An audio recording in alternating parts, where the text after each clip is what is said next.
And that's what we want. We don't want to just exist together. Yeah, exist together. We want to actually have a thriving relationship. Yes, we want that connection. I want you to be able to. Of this thing to be pumping. I want you to look forward to coming home. Absolutely, absolutely. For your eyes to light up when I walk through the door. Yeah.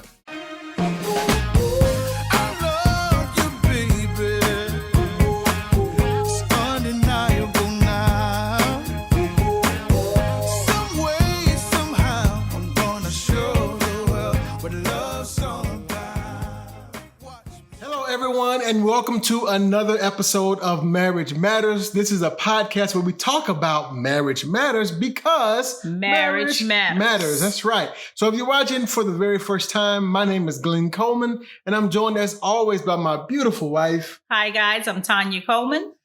And we're the Coleman. So yeah, it's pretty late while we're doing this, so we may get a little hopefully we're not just rambling and yawning and carrying on. Yeah, so we're not tipsy, we were just sleepy. Okay.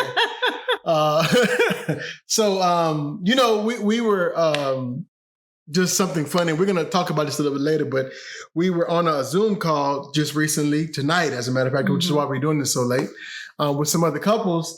And we were the couple who had been married the longest, 20 years. And I wasn't expecting that, but we were talking about each couple had to go around. When did we become the couple that's been married the longest in any room? Well, we there, sister. Okay. We are. Ooh, I'm taking that in. But you know what I'm saying? We still young at heart. Oh yeah, we still young, not at heart. We're young. Period. Mm-hmm. But it made me feel old because we had to go around the room and say, a song that described your marriage. Mm-hmm. And I said "Still in Love" by Brian McKnight, which was the song we did our first dance to. And if I do believe that song was, what year was it? It was 1995 when that song came out. Yep. And so everybody else had some pretty current, like within the last 10 years. And we're the only one that had a song from 1995. But you know what? It's okay. I'll take my 1995. God is good. Because you know what? We've had that song it's just like that song. We stood the test of time. Yes, amen. Hallelujah. Praise God. Glory to God. Amen. Yes. Hallelujah. So 20 years strong. Yes. First dance song from 1995. And it feels like, I will honestly say, I haven't grown tired of you. You still. That's so good to know. You still do it for me. That's such a relief. Yeah, and it's very, very few times to where I could do I just don't feel like I don't want to talk. I don't want to fool with you right now. Very few times. Very few times. Very few times. But it's happened.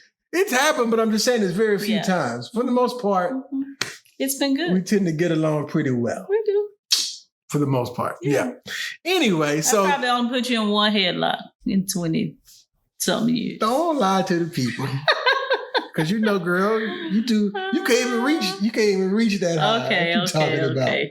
No, don't start with the short joke. Anyway, so that was fun, funny. It was fun. Had a good time. Kind of sparked the topic for our show tonight. But before we get into the show topic, one of the things that we've been doing is every week we like to share the conversation starters from the Anatomy of Marriage app. The Anatomy of Marriage. Which is from the Studleys. Mm-hmm. And they have a podcast. Also, you want to check them out. And it's, Tanya told me, I think it's called the Studleys. I've been saying it's called the Anatomy of Marriage, but she said it's called the Studleys. Why? But, either way. Check. Either way. Well, this says Marriage, Family, Sex, but I don't think that's the name of the podcast. They may have several different ones. But that's just anyway, either just if you look up the Studleys or the Anatomy of Marriage, it'll come up. But anyway, what we want to talk about tonight is their situation that happened. Okay, what you doing over here? Technical difficulties. What is you doing? I'm trying to get back to. Okay, while she's doing that. The Studleys. We've been using their app. It's called the Anatomy of Marriage. And it has a lot of great tools that will help you tremendously in your marriage. We use their app. We recommend their app to the couples that we work with.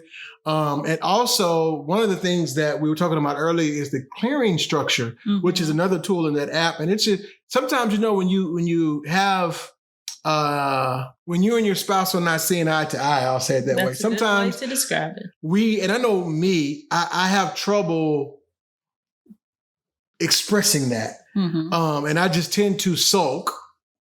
But this clearing structure is a way to help you. It helps you get your thoughts and your concerns from your head out into the to where your spouse can now be aware of those, and maybe you guys can work on those together. Weird shirt.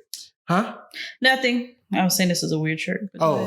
Anyway, clearing structure. So that's another tool in the Anatomy of Marriage app. But tonight, we've been doing this every week, we're going to use the conversation starters because, sometimes you just need a conversation starter. Sometimes and it's fun, something fresh, something new, something maybe you haven't talked about before. So we're going to do that tonight. Again, the conversation starters are in the Anatomy of Marriage app. So let's go forward. You're going to go first? First? Yes, I will go first. So we're going to actually use the Just for Fun. And we've done all those. I'm skipping around. Oh, okay. Okay. How do you know when you're being completely authentic, and when did you last feel that way? I know. I know when I'm being authentic, and I know when I am not. And I don't like it when I'm not authentic.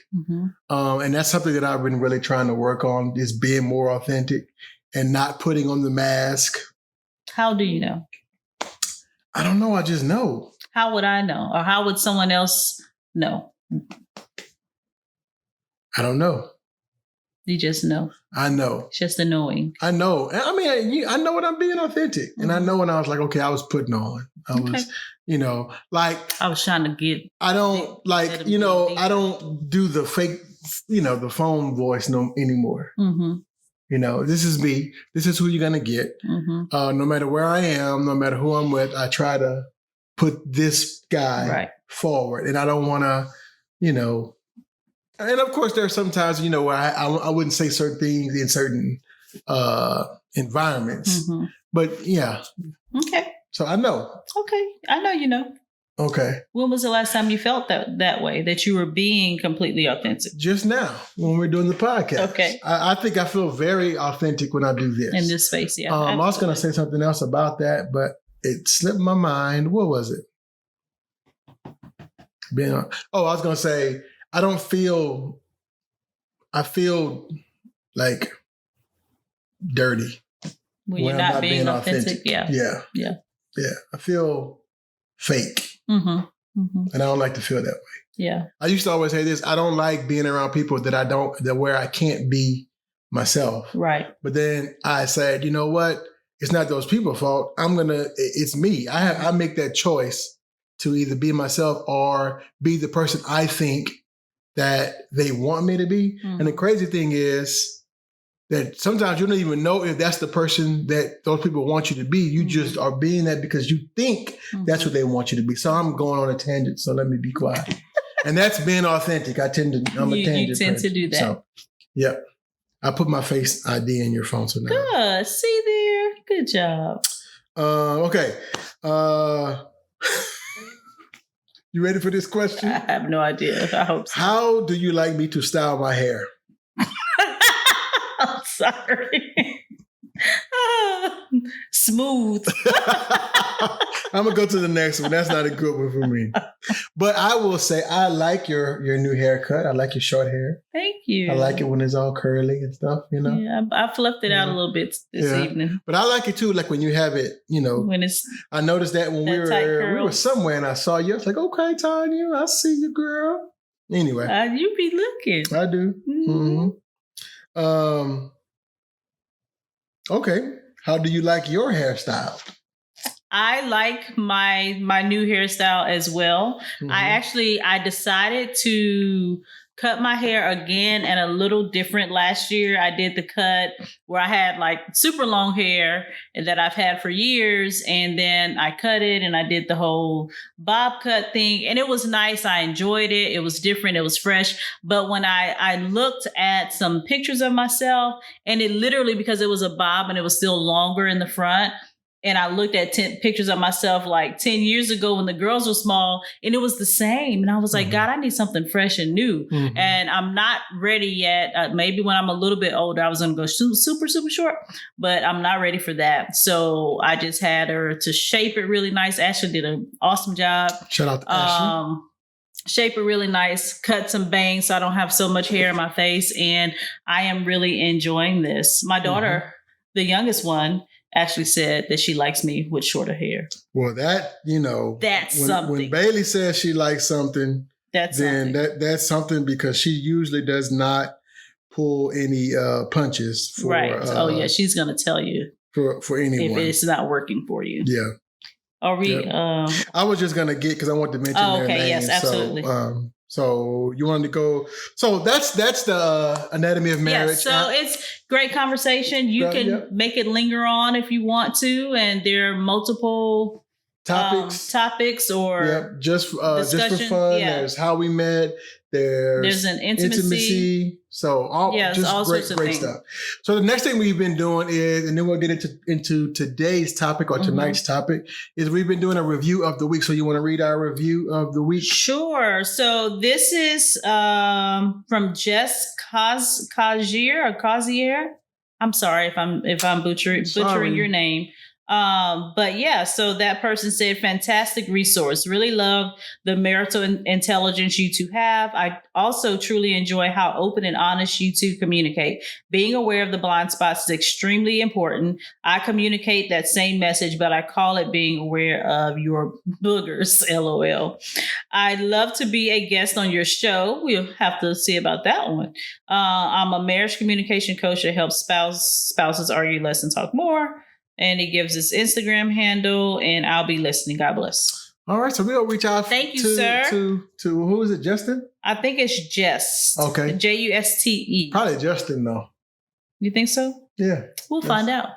Anywho, so thanks for watching. Yes. And we would love for you to leave us a review. Again, you can go to Apple Podcasts and leave us a review, or just leave comments on the actual podcast on Facebook, on Instagram, on YouTube, on Anchor, wherever you listen to podcasts. We're probably there. So check us out, Marriage Matters podcast. Yes. So, all right. So you ready to get into today's topic? Let's talk about it. So today we're going to be talking about Make Time for Love. Make Time for Love. Yeah, yes. That was a Fred Hammond song. I was about to say, wait, wasn't that a song? Yeah, he made a song. Maybe I'll pull up the lyrics. It was a really great song. But, we talked about it. We said it earlier. We mentioned we were on this call with these other couples. And shout out to our newfound friends. And actually, we met this couple.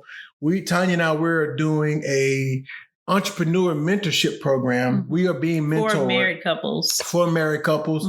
Shout out to OL and Sway. Yes. The Marriedpreneurs. You can check them out on Instagram. The Marriedpreneur. I think it's the or Marriedpreneur. Marriedpreneur or the Marriedpreneur or at Marriedpreneur.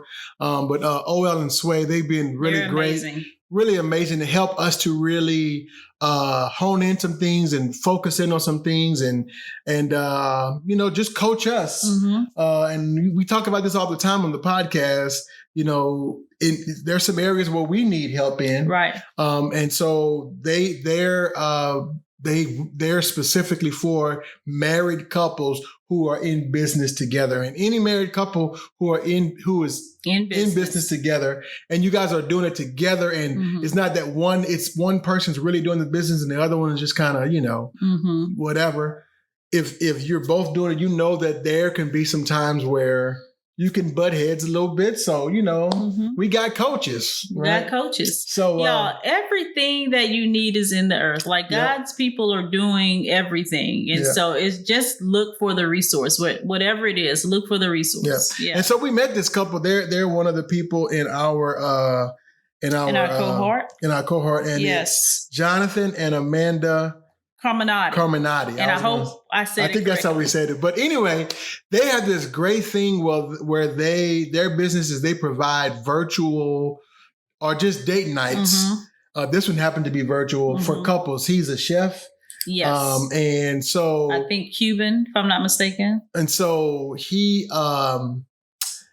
he sent us. We signed up for the virtual date night. Mm-hmm. They sent us the recipe and the ingredients, all the ingredients we needed, all the supplies we needed, and so we're on the list of them. We're on Zoom, and we're there with all the other couples, and we're all in the kitchen, and we're cooking, husband and wives cooking together, and it was so great. Then after that, we sat down and ate together all on Zoom, and so it just dawned on me. It's like, a lot of times we think, everybody has date night or whatever. Mm-hmm. We think that it has to be this big, some grand gesture to do. Yeah. But all we did was got on Zoom with some other couples and got in the kitchen and cooked a beautiful, very healthy meal. We'll have to maybe share a picture.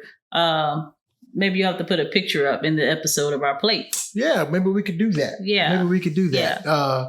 But it just dawned on me is like that's what it's all about. It's and I'll just use this term: making time or making moments or creating moments to connect. Yeah. I'll do that because it's 2 C's. Mm-hmm. Creating, so CMC, creating moments, CMTC. You leave the 2 off. Okay, just CMC? Creating moments to connect. Yeah. And that doesn't have to be some, like Tanya said, grand gesture. It was just us in the kitchen, and Tanya loves to cook. I do. I love to eat, as you can see. You guys gonna say you probably can tell. But no shame. It was great for me to get in the kitchen, and I wasn't doing much. I'll be honest. I was in there doing some things. I was doing some stuff, but I'm saying you were doing the heavy lifting.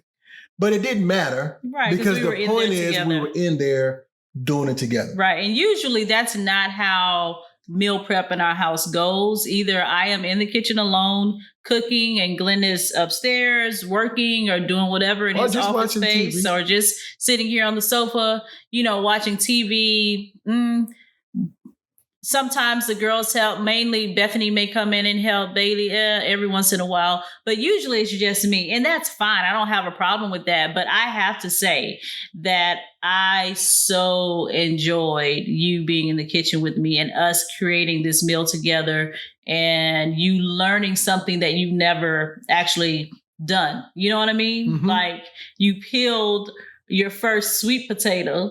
Yeah, I peeled potatoes before, not a sweet potato. Not a sweet potato. That's another thing. Sweet potato's a little different to peel than a regular potato. It's a little, Yeah, but it was great, and it just dawned on me while we were doing that. That's something that Tanya loves to do, and so again, just me being there. And I know, some of you may say, "Well, I was there. I was sitting on the sofa," but no, it's different when you actually get up and get involved. You do it together. And I know a lot of husbands cook, right?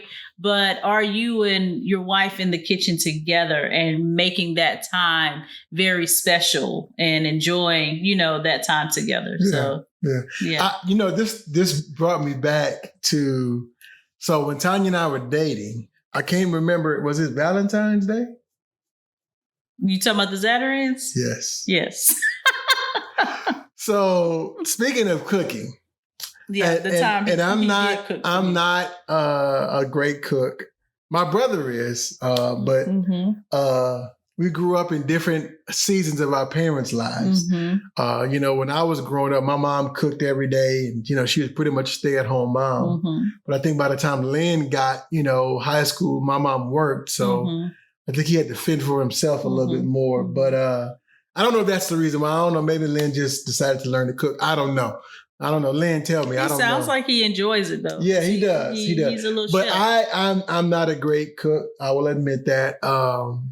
And there was this one Valentine's Day, and I decided I just got my first house, so I'm like, I'm gonna invite Tanya over, and I'm gonna cook for her, and whatever. And so I made Zatarain's jambalaya, which I had got that down to a science. That wasn't bad. I knew how to do that.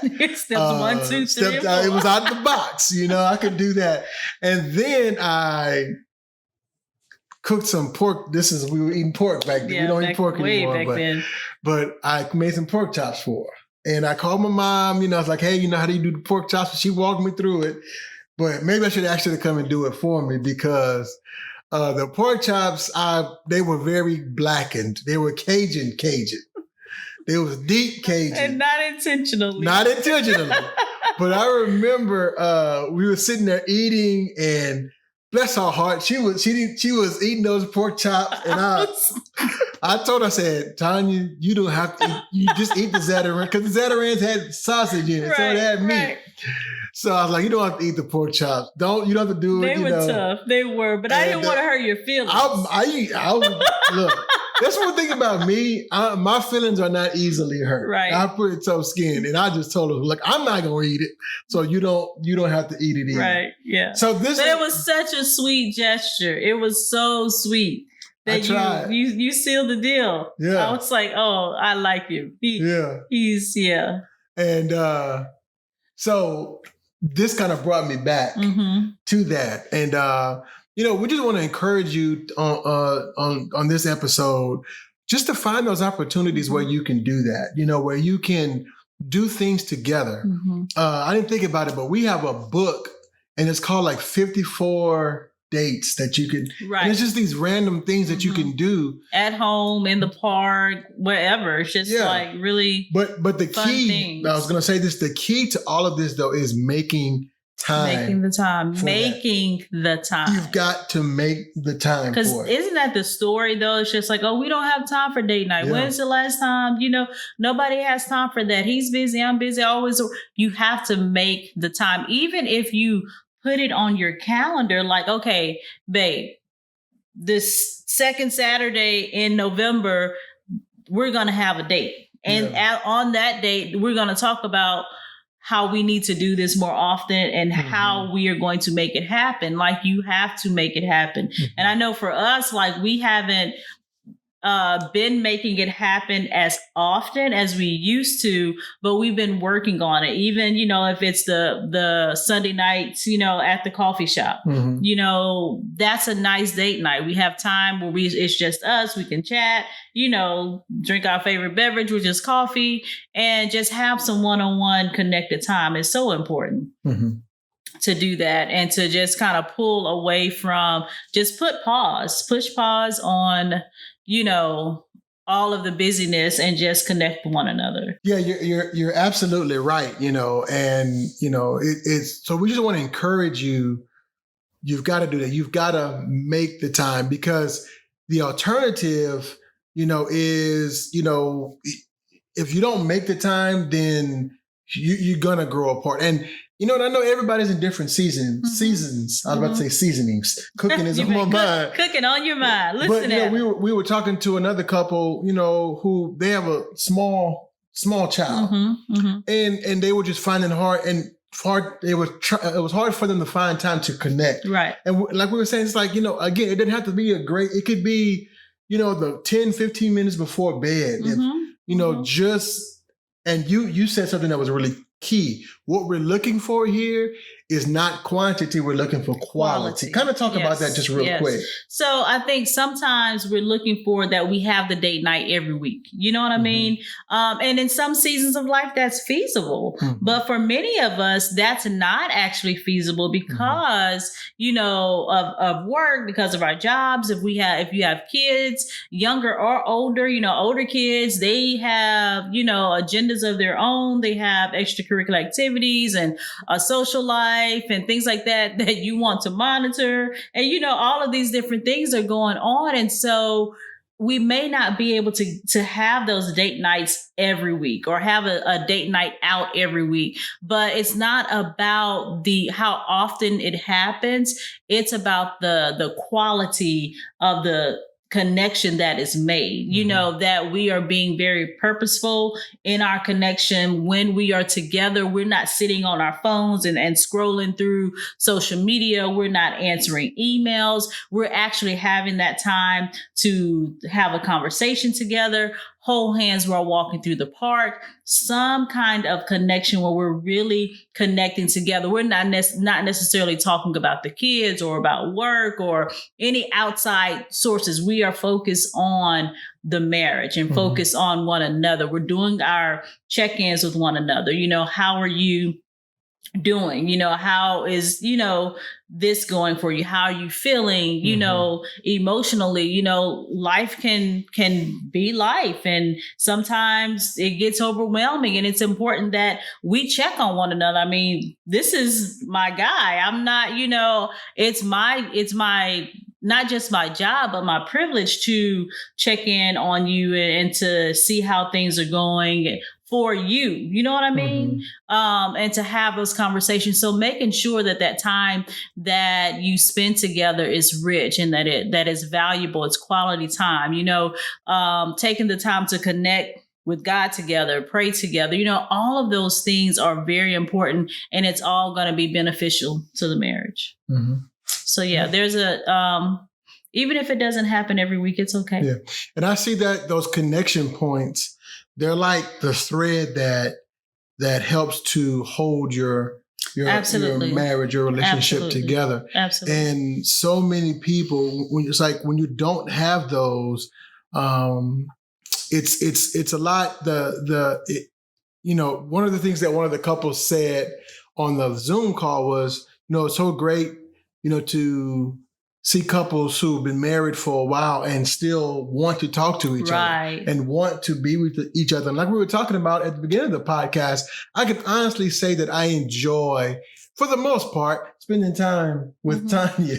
Not for the most part. I do. I enjoy. For the most part. I enjoy spending time with her. And I can honestly say that, it's a joy and a privilege to be able to spend time with her. But that's because we've worked at being each other's best friend. Yeah. And we do share everything with each other. And it's just, we've worked over the years at developing those connective points and that connective, I also say the connective tissue between us. And we haven't made it all about business. We haven't made it all about work. We haven't made it all about ministry. Hello. Right.